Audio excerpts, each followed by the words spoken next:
Hello friends, అందరూ ఎలా ఉన్నారు? బాగున్నారా? మీకు నోరూరించి దమ్ బిర్యానీ చేసుకోవాలని ఉందా? సో చేసేద్దాం.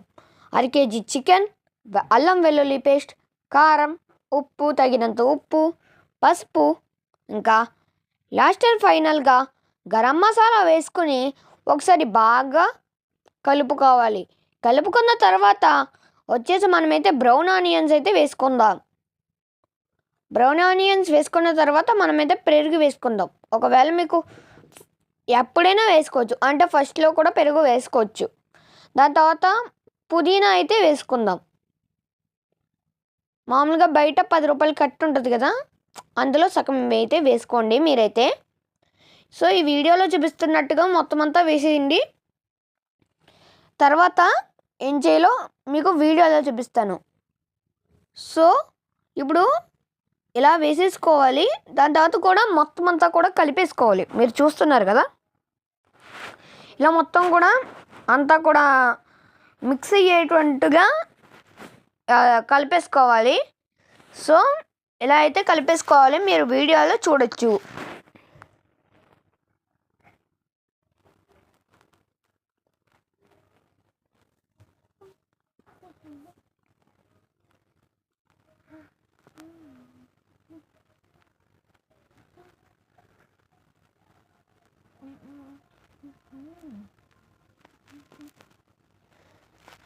సో దీన్ని ఇలా పక్కనైతే పెట్టేసుకుందాం. నెక్స్ట్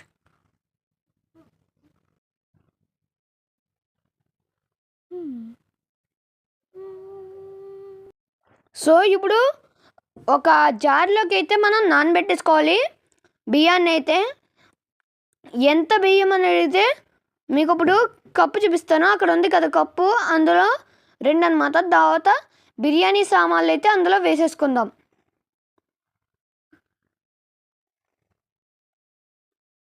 సో ముందుగా చికెన్ అయితే ఫ్రిడ్జ్లో అయితే పెట్టుకోవాలి. సో ఫ్రిడ్జ్లో ఇలాగా అన్నం అయితే అయిపోయిన తర్వాత ఫ్రిడ్జ్లో ఉన్న చికెన్ని ఒక చూపిస్తున్నట్టుగా ఒక పెద్ద బౌల్లో అయితే ట్రాన్స్ఫర్ అయితే చేసుకోవాలి. మీకు చూపించాను కదా, అదిగోండి అలా ట్రాన్స్ఫర్ చేసుకోవాలి. అప్పుడే గ్యాస్ మీద పెట్టేయకూడదు, కొంచెం నూనె అయితే వేసుకోవాలి అందులో బాగా అవ్వడానికి. ఇప్పుడు గ్యాస్లో పెట్టుకొని మీడియం ఫ్లేమ్లో ఫస్ట్ అయితే హైలో పెట్టేసుకోండి. దాని తర్వాత ఉడికిన తర్వాత మీకు ఉడికింది అనిపించినప్పుడు మీరైతే చేసుకోండి. నెక్స్ట్ వచ్చేసి అది కూడా రైస్ కూడా పెట్టేసుకోండి అనమాట. ఇంతలోకి చికెన్ ఉడుకుతుంది, నెక్స్ట్ రైస్ కూడా ఉడుకుతుంది. నెక్స్ట్ కొంచెం కల్లుప్పు అయితే రైస్లో అయితే వేసుకోండి, ఎందుకంటే చికెన్కి పట్టదు అంతలాగా. సో మళ్ళీ ఇంకొక పెద్ద గిన్నె అయితే తీసుకోండి, బిర్యానీ కోసం అన్నమాట ఇది. సో కొంచెం నెయ్యి కానీ నూనె కానీ వేసుకోండి. దాని తర్వాత కొంచెంసేపటి తర్వాత మీరు నెయ్యి నూనె కూడా కలిపేయండి. దాని తర్వాత 2 మిరపకాయలని 4 ముక్కలు చేసుకుని అందులో వేసేసుకోండి, మీకు వీడియోలో చూపిస్తున్నట్టుగా. నెక్స్ట్ మళ్ళీ కొన్ని బిర్యానీ సామాన్లు అయితే వేసేసుకోండి. బిర్యానీ సామాన్లు అంటే తెలుసు కదా మీకు, ఓకే. సో ఒకసారి మొత్తం అంతా కూడా గరిటెతో అలా కలిపేసుకోండి. అది ఇంతలోకి అలా వేగుతూ ఉంటుంది. అప్పుడే కడిగిన కరివేపాకుని తుడిచేసుకుని అందులో అయితే వేసేసుకోండి. నెక్స్ట్ మళ్ళీ కడపలం స్టార్ట్ చేయండి. మిక్సీ. సో ఇలాగా కలిపేసుకోండి, వీడియోలో చూపిస్తున్నట్టుగా మీరైతే కలిపేసుకోండి.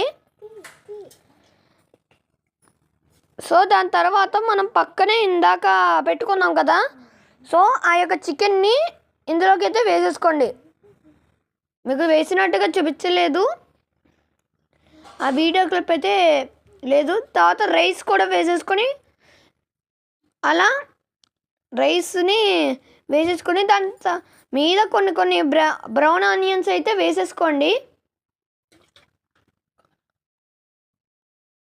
మీకు చూపిస్తున్నట్టుగా నెక్స్ట్ ఏం చేయాలో చూపిస్తాను. దాని తర్వాత అన్నీ కూడా అలా అంటే పైన పెడతారు కదా, సో అలాగైతే పెట్టేసుకోండి వీడియోలో చూపిస్తున్నట్టుగా. సో మీకు కొంచెం టేస్ట్ రావాలి కాబట్టి కొంచెం గంజి కూడా వేసుకోండి.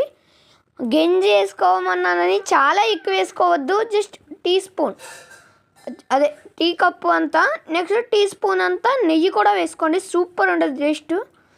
సో గిన్నె అయితే పెట్టేసుకోండి.